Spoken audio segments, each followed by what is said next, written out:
Good Wednesday morning to you. Welcome into Morning JOX.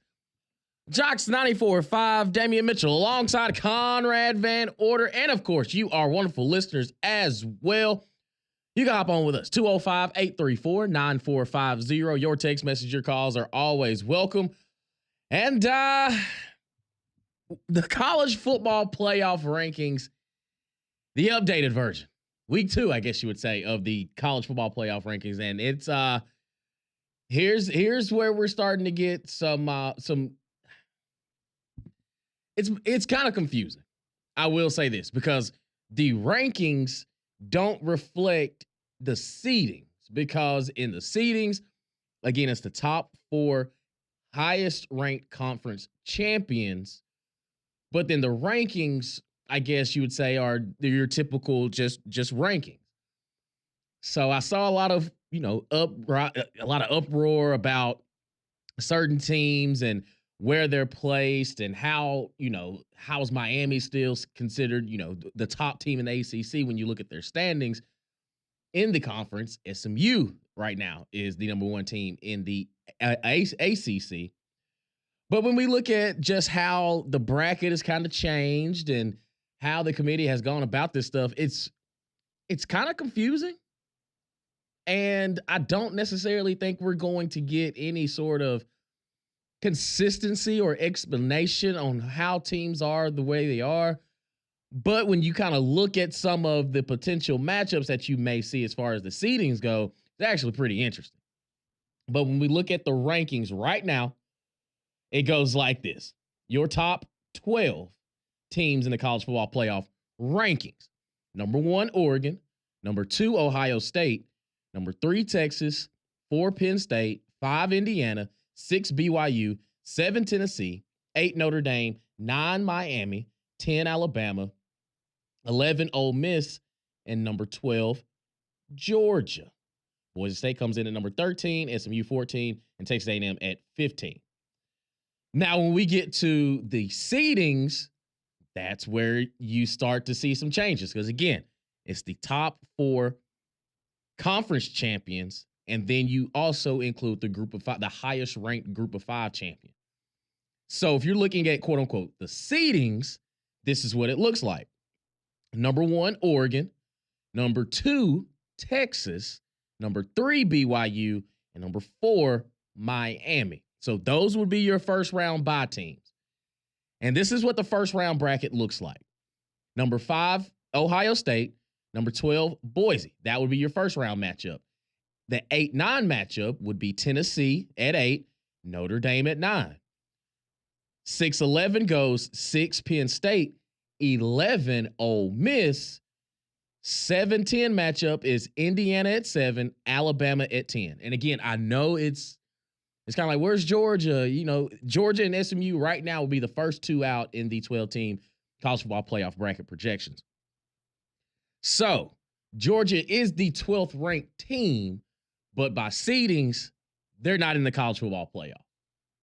That's probably the best way you can kind of really describe it, because, again, that group of 5 spot, and then, of course, your 4 conference champions of the power conferences would get that first round bye. But a little confusing from the rankings to the seedings, but the matchups that we could potentially get, it kind of piques the interest, I will say. Yeah, there are some interesting ones. I think, Ohio State, Boise State. I mean, let's be honest, whoever ends up getting Boise State in the first round, that's probably going to be one of the least or less interesting games. I know they gave Oregon a run for their money earlier in the year, and so maybe that one's going to be close, but I know, people are already putting out you can already find lines for, I guess, these hypothetical matchups, and you would look at something like the Ohio State Boise State game. Ohio State would be a 19-point favorite right now. But other than that, I mean, you have Alabama and Indiana. I think that would be a fun one in the sense that, I think a lot of Alabama fans would probably feel pretty good about that one. But I mean, Indiana's like, they're one of those teams that, I think they'll just be so happy if they get in the playoff that at that point, they're going to throw the kitchen sink at everybody just because hey, no one expected us to be here. We honestly probably didn't expect ourselves to be here. So why not? But yeah, I mean, that one would be fun. It would be interesting to see, Alabama going on the road and playing in front of about 40,000, 50,000 people as opposed to 100,000. It'd be a little different, but a lot of red and white in that one. The Ole Miss and Penn State one, when I saw the hypothetical lines or the projected lines for these matchups, that one was a pick 'em.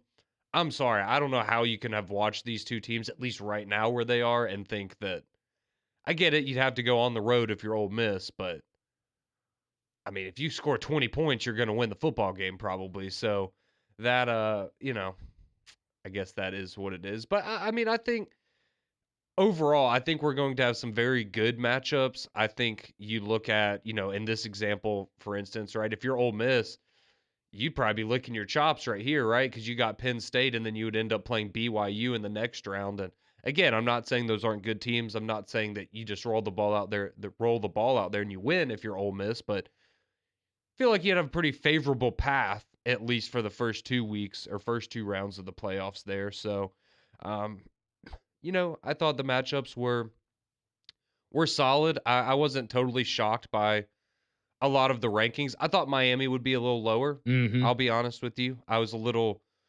surprised just because of all of the close calls that they've had up to this point in the season, and they really have, no one was really surprised when they lost to Georgia Tech because those are the kinds of games they played all year. But I guess, you have Cam Ward at quarterback. Maybe they got a boost in that regard, I would imagine, because, he's a Heisman favorite, and I can understand that.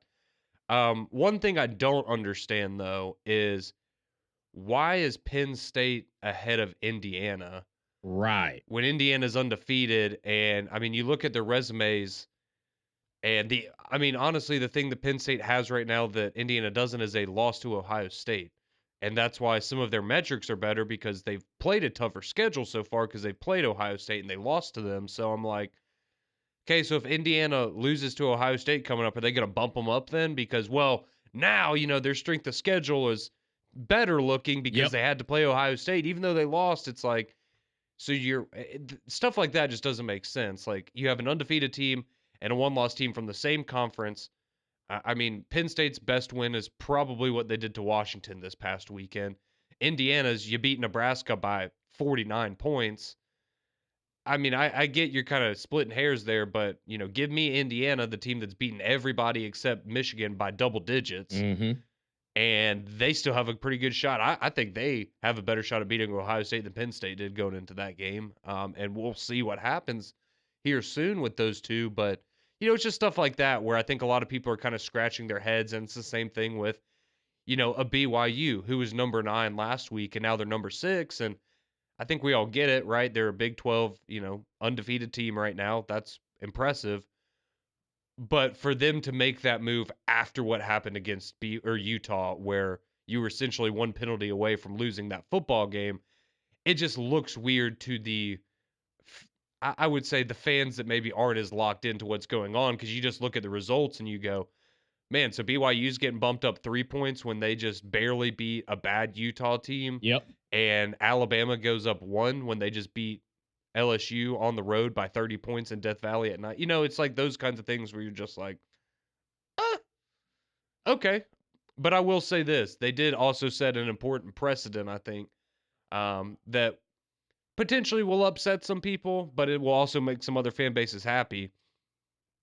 And that is lower in the rankings where you had South Carolina ahead of LSU. Yep. And you have, if you forgot, LSU beat South Carolina earlier in the year. Now, So, I think we would all agree that the trajectory that they've been on, and this is what they said, the committee said, I think you can look after that game, and South Carolina has been on a winning streak. They've clobbering teams right now, and LSU has had 2 disastrous games back to back. So that's why South Carolina is now ahead of LSU, even though the head-to-head would lean in LSU's favor. And maybe that won't come into play in terms of who the final 12 teams are, but they have already shown you now hmm that if enough of the metrics lean your way, they'll put you ahead of somebody that beat you head to head earlier in the season. And I think a part of that conversation will be if Georgia beats Tennessee, you're going to have people saying, well, maybe Alabama or Ole Miss should be ahead of Tennessee now. And, this just sets the precedent for something like that to potentially happen down the road. And I think SMU is getting shafted a little bit too because of their one loss came to an undefeated BYU and they Yes. lost by 3. Yeah. Miami is still slated ahead of them, who just lost to an unranked Georgia Tech team. Correct. And yet they still are in the number, I guess you'd say, the higher seed in the seeding, and SMU's kind of just, what do we do wrong? It has to be Cam. I mean, I don't know, but I would assume it has to be the fact that, hey, you have a Heisman Trophy contending quarterback. SMU, you do not. And I don't know, man. I just. But I agree with you. Is that worth 5 spots in the rankings? Right. Especially when, again, like we were talking about just a second ago, SMU's been playing lights out as of late. Yep. Whereas Miami, they've had some sketchy games and it finally caught up to them. So again, it's like, so are you rewarding the teams that are playing better now? And I almost, there's a part of me that wonders, did you leave Miami where they are to at least leave the door open to the potential scenario of having 2 ACC teams in? Right. In the sense that, all right, well, because what I'm getting from the committee right now is, okay, if Miami beats SMU in the ACC title game, SMU's out. They don't even have a chance. But if SMU upsets Miami, well, they have a Heisman contending quarterback. So maybe we would squeeze them in there as the 12 seed or whatever. It's very confusing. It is. It's very confusing. And I think that, one, Colorado could really throw a lot of things. If Colorado makes it to the Big 12 championship and knocks off BYU, that changes a whole bunch of different metrics, because to me, it's going to be difficult to push a BYU team that you would have pretty much slated as one of the top 4 teams. But then if they were to lose, it's okay, well, the 2-loss SEC teams, if there's going to be a 6-way tie here at the end, there's going to be a 2-loss SEC team they're not even going to have a chance to play in the CFP, because what are they going to move around? What team are they going to start moving around? So, I mean, if SMU wins, and to your point about Miami, it's all right, how far do they drop down? The Big 10 championship game, whoever loses that matchup, where do they go? It's going to be very murky as we continue on this path. And I think the committee right now, is it more of, are we getting the 12 best team? Because again, we know 5 spots are guaranteed. It's just those at-large bids. Where are you starting to weigh these? And the SEC, because it's been such a gauntlet from top to bottom, do they get more of the benefit of the doubt because they've had difficult matchups and games, but also who those SEC teams lose to? Like Tennessee, that loss to Arkansas is going to continue to hurt you, but you have to continue to win, because that second loss, you're pretty much in no man's land. You're going to look for a bunch of carnage ahead of you before you can get back to that point, because essentially this Tennessee-Georgia matchup on Saturday is a playoff elimination game to an extent, because, okay, say if Georgia wins by, the skin of their teeth and knocks off Tennessee, okay, Georgia jumps back into the 12. Tennessee still has Vanderbilt to beat. Alabama at that point, you got Oklahoma, you've got Auburn, and Ole Miss too, because you still got Florida, you still got Mississippi State. You can't afford another loss anymore. At this point, you just cannot afford to lose another game. But if you win out, it's all right. What seed are we going to be moving forward? Because again, say if Texas A&M knocks off Texas, there's just so many layers to this that these next couple weeks, if chaos continues to happen, we may scrap the whole 12 team that we're seeing right now, and it may look completely different 2 weeks from now. Yeah, I mean, it looked completely different a week ago, right? Yeah. I mean, we thought that it would be, I mean, there's a world out there where, we're talking about Texas, Tennessee, Georgia, and LSU, and those are the clear-cut 4 teams as of right now, instead of, Texas, Tennessee, Alabama, and Ole Miss. And, the order that you have those in is probably different for a lot of people as well. No, I mean, I'm here for the chaos. I'll take it. I'm happy for it. I don't I will be honest, I don't necessarily want to get into a situation where you have a bunch of 10-2 teams that are tied, or whatever, 6-2 teams in conference play, and you have to go down all of these tiebreakers, because at the end of the day, you still want the two best teams in Yeah. the conference title game. And there are just so many scenarios out there based on all of the different tiebreaker factors. Like, you know, again, not saying that these aren't good teams, and that if the cards fall the way they do and you find yourself in Atlanta, then I'm not going to say you didn't deserve it. But right now, look at LSU, for example, right? Like, they have a path to getting to the SEC title game that doesn't involve anything with Alabama. Now, there are scenarios involving Alabama, but ultimately, based on if LSU wins out, Texas A&M beats Texas, and then the way that the common opponents, or strength of record works out for LSU, they can find themselves in Atlanta. Okay, do any of us really think they deserve to be in Atlanta right now? No. Exactly. And No. so that's, again, if that's how it works out, congratulations to them. Glad they get the opportunity, but you want to see the two best teams in it at the end of the day, right? And I think that's part of the conversation as well about, well, what happens if you lose in the SEC title game? Is that going to knock you out of the playoff? And it's, well, if it's truly the two best teams in the SEC playing in that game, and four SEC teams are getting in the playoff, you shouldn't have to worry about it, right? Because you're the second best team in the best conference in college football. Yep. But the way that all the weird tiebreaker scenarios and stuff work out, I don't think it's going to be that simple. It's not.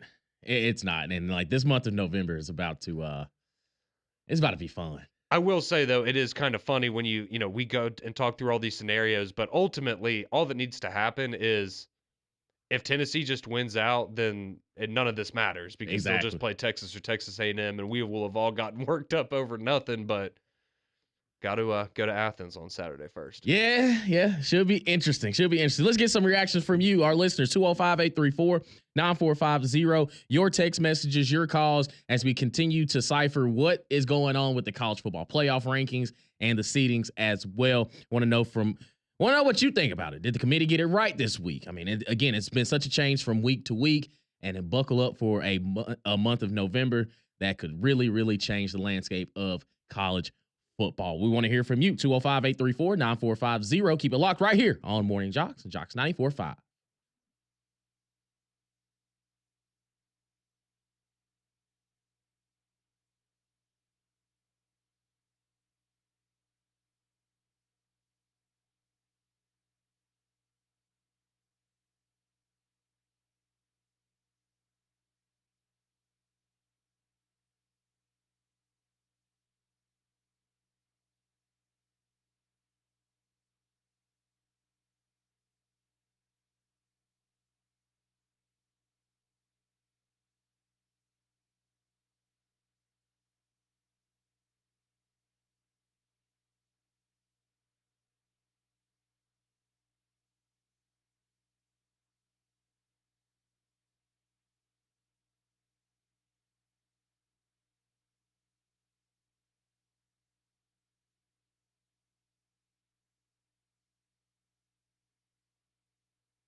622 here on Morning JOX.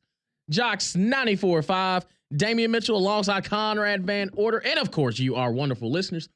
205-834-9450. Your text message, your calls are always welcome. And we're trying to make sense of the college football playoff rankings and then the bracket as well, because the rankings do not reflect what is going on the bracket side of things. And again, just gonna refresh you, give you a little re-rack. College football playoff rankings. Number 1, Oregon. 2, Ohio State. 3, Texas. 4, Penn State. 5, Indiana. 6, BYU. 7, Tennessee. Notre Dame comes in at 8. Miami at 9. Alabama 10. Ole Miss 11. Georgia 12. Boise State 13. SMU 14. And Texas A&M at 15. And then just rounding out the rest of the 25, we have 16, Kansas State. 17, Colorado. 18, Washington State, 19, Louisville, 20, Clemson, 21, South Carolina, 22, LSU, 23, Missouri, 24, Army, and 25, Tulane.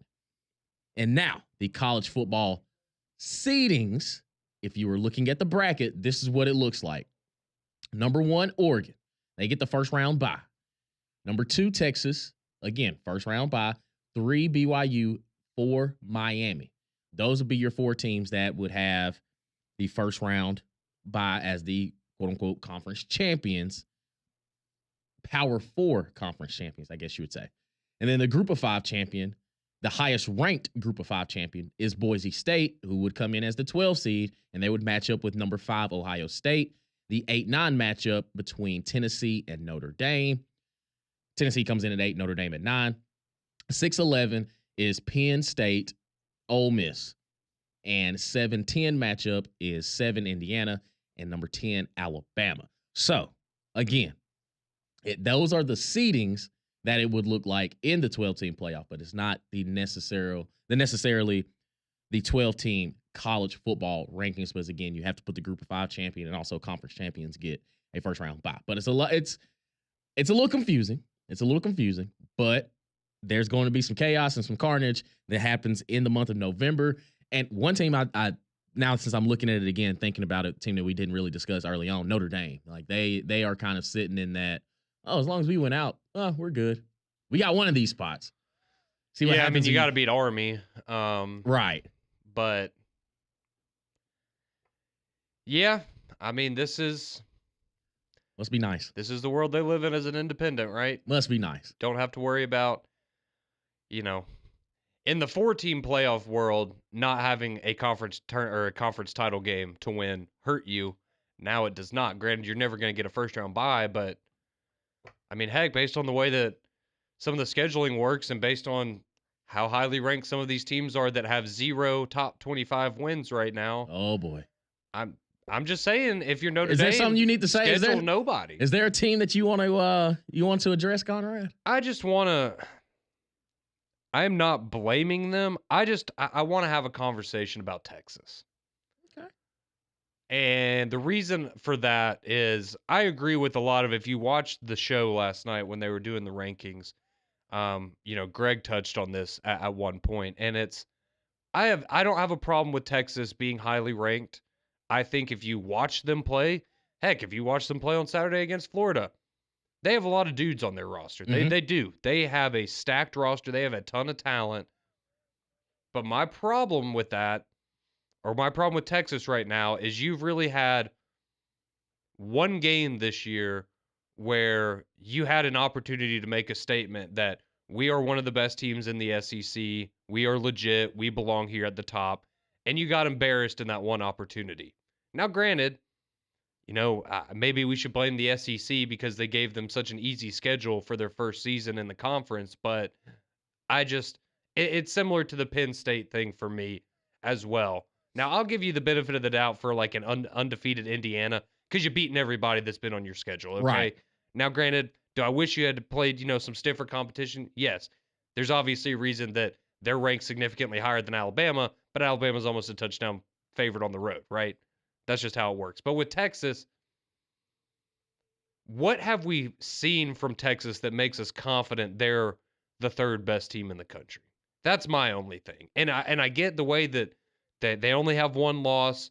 and the way that it stacks up against some of the other teams, it's just, and I understand if you think Texas would beat Tennessee and Alabama and Ole Miss and Georgia on a neutral field if they were to play tomorrow, that's fine. But again, we just haven't seen anything from Texas yet, and they're number 3. And I don't know. That just doesn't sit right with me in the sense that, again, you're rewarding teams for not really having anything on their resume again, right? Your best win is Vanderbilt, and that's good. Vanderbilt's good this year, right? But I mean, your best wins are Vanderbilt at Michigan, who's 5-5 right now, and we're gonna say you're the 3rd best team in the country because of all that. I'm just saying they ain't played nobody. That's what you're saying. Well, no, they haven't played anybody, and they're being rewarded for it. And that's true. the same thing with some of these other schools. I'm sorry, the SEC is clearly far and away the best conference this year. There's a reason. These teams all don't have losses because the SEC suddenly is bad. It's because the SEC is really, really good and really, really deep. Yep. And I know you can't base the rankings based on what line Vegas would set in particular matchups, but it's just, I'm sorry, give me a team that's battle tested right now. Even a Tennessee, like, I understand why people have reservations about Tennessee. I have reservations about Tennessee. But okay, you've beaten Alabama. Like, that is significantly better than any loss or any win that Texas has, and you have the same record. Yep. Like, that's where that stuff just doesn't really make sense to me. Similarly to, what I talked about earlier with Penn State is you're rewarding Penn State because they lost to Ohio State. Seriously, that's the reason they're ranked ahead of Indiana is because they've already played Ohio State, Indiana hasn't, and Penn State lost. And it makes their strength of schedule. It just, things of that nature don't make sense. And I'm not saying there's an easy solution to it. I'm not saying there's a ranking out there that everyone would just be, this is great, perfect. I have no complaints with it. I understand it's a difficult position for the committee to be in, but it's just, you look at some of these teams up there and you're like, man, you haven't beaten anybody. Penn State, Indiana, Texas. You have not beaten a single team that is currently ranked in the top 25. Yet I'm supposed to believe those are 3 of the 5 best teams in the country. Man. So what I've learned is you hate Texas. I don't hate Texas. I just don't like the system. The old system debate. I mean, do you disagree with what I'm saying? No, you bring up great points because, like, especially on the Tennessee front, it's, they have the same record, but they've actually beaten teams worth a damn. It's you beat teams. Alabama. It was an ugly game. You beat Alabama. Yep. Okay, Texas beat Vanderbilt by 3, and that's their best win of the year. And I know Vanderbilt beat Alabama. I can't, whatever, but you get what I'm saying here? Like, you can't hang your hat on that one for the rest of the year because now Vanderbilt's lost to South Carolina. Exactly. They've fallen, and then they still got Tennessee on their schedule too. And I get what you're saying. And also Vanderbilt lost to Georgia State too. So yeah, and okay, well, you can use all those things as ammo against Alabama and how they lost to Vanderbilt, and that's fine. But again, yeah, why is Tennessee being treated? It's like they're being treated in a different tier than Texas, even though, in my opinion, they have a better resume. Now, if you want to say eye test or, you think Quinn Ewers is better than Nico, that's fine. I'm not going to argue against that. But at some point, you have to earn it on the field, right? And I understand Texas is going to get to play Texas A&M at the end of the year, and that will help. But, I mean, I'm just not. Hey, listen, Conrad. This is your show, brother. I'm just here for you. I'm your sounding board, man. Let loose. Like you said, Texas ain't played nobody. They ain't beat nobody, Paul. No, and they very well may go on to win the national championship, and that's great. Yeah. And I'm not saying they don't deserve to be in the playoff, because they do. They are. I think they are clearly one of the 12 best teams in the country. But do I necessarily think they're the 3rd best team in the country right now? I don't know. I haven't seen them. I've seen them. They had a chance to tell me that they are, and they were not. But they threw the trash on the field. That's what got them. They overturned the call. Yep, and they have a quarterback who gets hurt all the time, and you again. I understand. Like, look, I'm not going to hold the loss to Georgia against them in the sense that, I mean, look, it's Georgia, okay? But now we look at Georgia, and you're like, man, and that team whooped you by 15 points at home. At home. I'm just saying. Sheesh. Conrad hates Texas. I'm here for it, though. I'm here for it, brother. I'm right there with you. Texas they ain't beat nobody, Paul. They ain't beat nobody. Well, at least I know John Mack's on my side in this one. Oh, yeah. Yeah, absolutely. Absolutely. And then in a couple weeks when Texas travels on the College Station and A&M knocks them off, then we won't even have a discussion about Texas no more. At least I hope not. Well, see, that's the other thing though. If you're Texas, it might be great right now, but you better not lose to Texas A&M because No, I'm not sir. saying you're going to drop out, but you're We fighting with fire. You're gonna be playing with fire, there's dog. going to be arguments that are made. So yeah, we'll see. That's just something that kind of irked me. But again, it's nothing to do with the rankings last night in particular. It's nothing to do with Texas. It's not because I think Alabama needs to be ranked number one. I just, again, like I feel like the rankings should be earned, right? Not as well, you know, it would be kind of awkward if we moved you down now or we rewarded another team or whatever. But Yeah, no rankings going to make everybody happy. So absolutely. it is what it is. Absolutely. Hey, buckle up, y'all. It's about to be a fun November. We are here for. We see you on the phone lines. We see your text messages. We'll make sure we get to those on the other side. Keep it locked right here on Morning JOX and JOX 94.5.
Very fitting.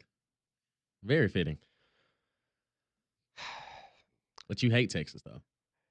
I do not, and I feel bad. I know we got a lot of people waiting on the phone lines that want to get in, and we'll talk to them in a second, but I just got to share one more thing. Go ahead, brother. I got to share one more thing. All right, so we're going to do a little blind resume game here. All right. This is going to be fun. All right, I'm going to give you two teams. All right. First off, both of these teams have the same record, 8-1. Okay. All right, Team A, 8-1. They have the 14th best strength of record. Their only loss came to a top 10 team by 3 points. They have 4 wins against power teams with a winning record, and their average margin of victory in those games is 14 points. Team 2, 8-1 record, the 11th best strength of record. Their one loss came to a top 15 team by 15 points. Mm-hmm. And they have 1 win versus power opponents with a winning record this year. Do you have any guesses as to who the two teams are? Well, first off, which one of those resumes sounds better? The first one. Okay. Team A is who? Said they have the same record, and their one loss came to a top 10 team. Top 10. By 3 points. Is it Ohio State? It is SMU. SMU.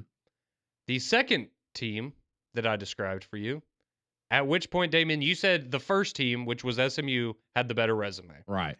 The second team is Texas. Oh, boy. Texas is number 3, SMU is number 14. Conrad hitting us with the facts. Hey, man. Just something to ponder. Yeah. Sprinkle that little nugget of information on me. Okay. It makes perfect sense, too, because, again, I think SMU is getting the short end of the stick, and it's like, what did we do wrong? We lost to, like you said, we lost to a top 5 team, and we lost to them by 3 points. And again, I understand if you want to give Texas a boost for playing in the SEC, which I, again, have said I believe is the best conference in college football, great. Yep. But 11-spot differential between those two teams, and one of them is on the outside looking into the playoff, and it's the team with the better blind resume. Okay. Make it make sense, committee. Conrad's just asking, make it make sense. Can we make it make sense? That's all we're asking. Let's go to the phone lines. 205-834-9450. Let's talk to Scotty and McCullough wants to talk some ball with us. What's going on, Scotty?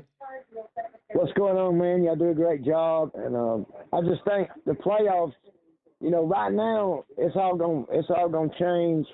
Ain't none of it gonna stay the same right now. But I think you're right, Conrad. It's just a Texas hater. I guess today I am. Y'all do a good job, man. Y'all do a good job. Great show. Keep up the good work, guys. Hey, man, we appreciate you, Scotty. Yeah, I mean, there's one thing we learned. Conrad is not tooting the Texas horn today. Oh, they just need to earn it. Yeah. Go out there, win the rest of your games, beat Texas A&M by 3 touchdowns, and then we have a conversation. I'm not going to have any complaints. But again, they have the opportunities to do that. You haven't had them yet, so I haven't seen it. I'm with you. Let's go to Scoobs on the line with us. What's going on, Scoobs?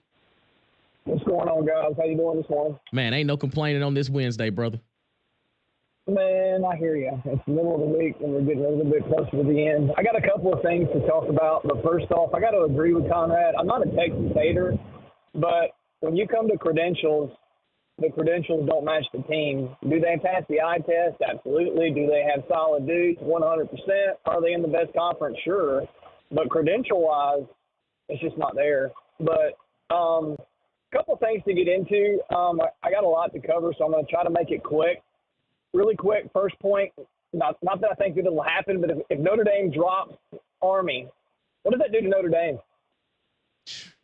I think they're done. I mean, I'll be honest, in my opinion, I think they should be done at that point. Yeah, I think they're done. Yeah, I would totally agree. I was just curious there. I'm not saying it'll happen, but this season's been kind of crazy. Of the teams that are ranked above Alabama currently, and we all know that that's going to change, which ones do you think Bama would wax? Wax, Penn State. Yeah, Skull Drag. I'll be honest. I think on a neutral site right now, Alabama would be favored over everybody besides Oregon, Ohio State, and Texas. Yeah. That's just my opinion. I would still think Tennessee would still be favored, and we've seen that head to head. I'll give you that. I think, yeah, I could probably give Tennessee two. Definitely Ohio State, Oregon. I guess we could squeeze in that one too. The main point of this phone call, guys, say Alabama doesn't make the SEC championship based off, like Conrad was talking about, Tennessee winning out, clearing things up. Mm-hmm. When would Alabama's first game be if they obviously win the rest of their games? What timetable in December? When would their first game be? I think it's December 20th and 21st. It would be, yes. So yeah, you would either play on December 20th or 21st. Yep. All right, and we've seen what Alabama did when they had a chance to get healthy. There's a lot of speculation on things. They got healthy, they had to bye, and they came into care of business against LSU. Look, I'm not a coward. I support my team 100%, but I still have that back memory in my mind that says, hey, if you go to the SEC championship and you lose, should you get penalized? No, but it's a possibility. Mm-hmm. What is your thoughts there? Because if Alabama wins out, they don't really need the SEC championship. I'm not saying that it's not a great game, but I'm not really concerned about the first round bye.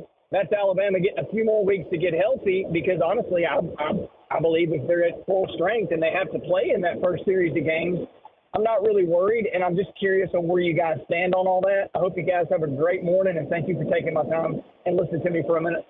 Oh, absolutely, Scoobs. Any day of the week, my brother. Yeah, I get it. If you don't have to make the SEC championship and still play for a college football playoff, I don't think anybody would complain. But it's kind of, I guess it's just like the football player in me of, I want to keep this thing going. So if we still have a chance to, play for an SEC title, my God, yes, absolutely, sign me up. Yeah, I mean, certainly the safer option, I guess, is because right now, if Alabama wins out, I think if they don't go to Atlanta, but if they win out, I think they're securely in the playoff right now. Right. I mean, crazier things have happened, but I think the odds of them getting in right now, if they just win out, are very, very, very, very high. But I'm with you in the sense of if your team's got momentum and you're playing well, why wouldn't you want to go try to win it? Now, I understand, yeah, if you lose, it's bad. And I'll say this. If you lose, don't get blown out. I think if you get blown out, it's going to hurt you. But, I made this example yesterday on 3-Man Front. The SEC championship game last year between Alabama and Georgia and how close that game was, I don't necessarily think Georgia would have gotten penalized. I know they fell in the rankings, but it was a 4-team system, Right. and that had to happen. But I don't think that you would necessarily get punished in a 12-team format if that's how a game went.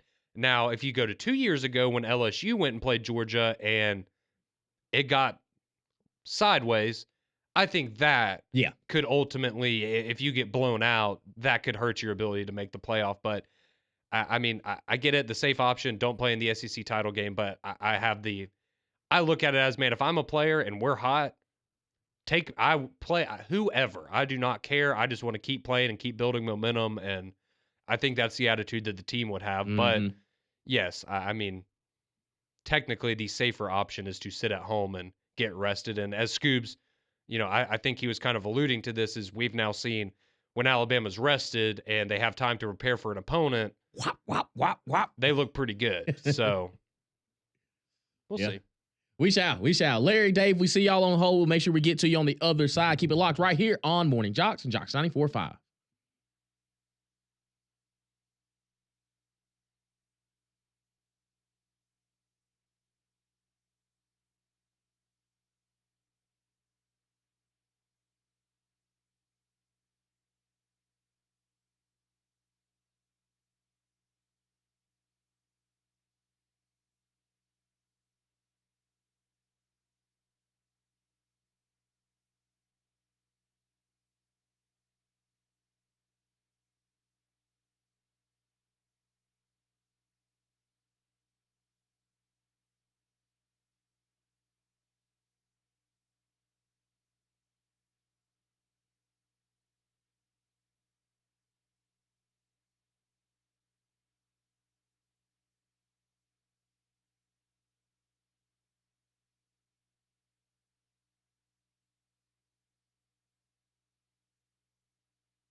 6:51 here on Morning JOX, JOX 94.5, Damian Mitchell, Conrad Van Order, and of course you are wonderful listeners as well.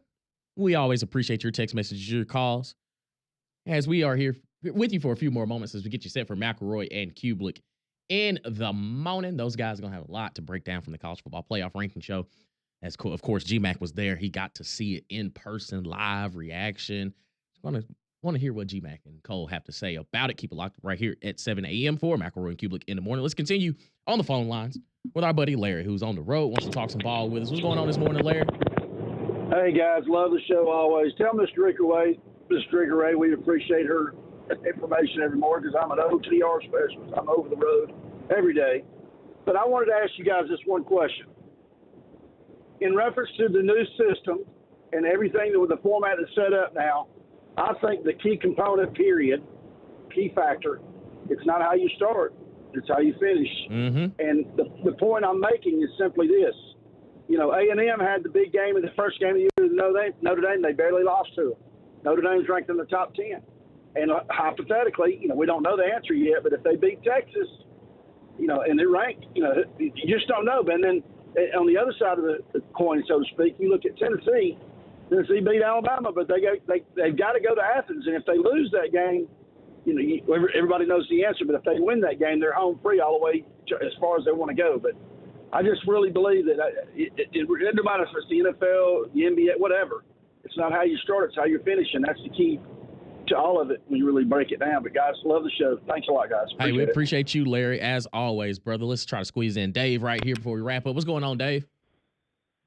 So, guys, you know, my problem is this whole deal with the scheduling.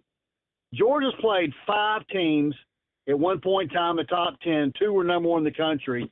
4 of the 5 are away from home. Mm-hmm. Then you look at some of these other schools, you look at their schedules. I'm not whining about the schedule. It's great to play those, but what happens is injuries. Georgia's at 6 running backs in their running back room. They're down to a walk-on running back, Cash Jones, and Nate Frazier, a true freshman running back. And you see the disaster he's had with holding on to the ball. ETN's had 12 carries in the last 2 games. Hopefully we got 2 more running backs coming back this weekend, 3 offensive linemen coming back, a defensive edge rusher, a linebacker, and a defensive lineman. That's what happens when you play those types of games. So if Georgia beats Tennessee this weekend, is Tennessee the first team out? But if you play in the SEC championship game with 2 losses and you get beat, a 3rd loss, you're out. You're done. I'm sorry. You know, Georgia gets penalized last year, undefeated, okay, lose by 3 points in the SEC championship game. First loss in 30 games, they get kicked to the curb. So the SEC, for whatever reason, they want to keep Georgia out of there as much as possible. I don't know what the problem is with this lopsided schedule, but it ain't right. Dave, you're playing a schedule that everyone else in the SEC's had to deal with, buddy. This is just you're actually having to play a tough schedule now. Like, I want to be sympathetic, but I mean, this is what, if you had been in the SEC West, this would have been your life for the last decade, my friend. Yeah, but so we had Oklahoma on the schedule for 2 years, and the SEC took it out. That wasn't our fault. Oh, I'll give you that one. Yeah, that one was Oklahoma bowing out before they joined the conference. I'll give you that, but right, I mean, exactly. But yeah, I mean, I got no problems with it. But give me one of those. So Georgia goes to Alabama. They were there 4 years ago. Alabama hadn't been to Athens in 10 years. So give me one of those 3 games at home. Well, you will next year. Yeah, you get them at home next year. You get them next year. That's right. Get the same schedule next year, just at home. That's right. Exactly, man. Dave, we appreciate you. He had me in the first half. I was like, okay, I get it. Then boom. Hey, I'm sorry. If Georgia fans didn't want to hear it a couple years ago when Alabama didn't have their receivers in the national championship game, I'm sorry that you now have to play a real schedule and you realize that can take a toll on your team. Yes, sir. It's called welcome to the rest of the SEC, buddy. You're not safe in the East anymore. You don't get to play those cupcake. You don't see Arkansas complaining for the past, decade and plus. You don't see Auburn complaining about the last decade plus, man. There have been years where Auburn has had to go to Georgia and Tuscaloosa in back-to-back weeks back when they used to have the old South, Deep South's oldest rivalry and then the Iron Bowl. Hey, poor Georgia, man. What are they going to do? Mac and Cube in the morning. They're next.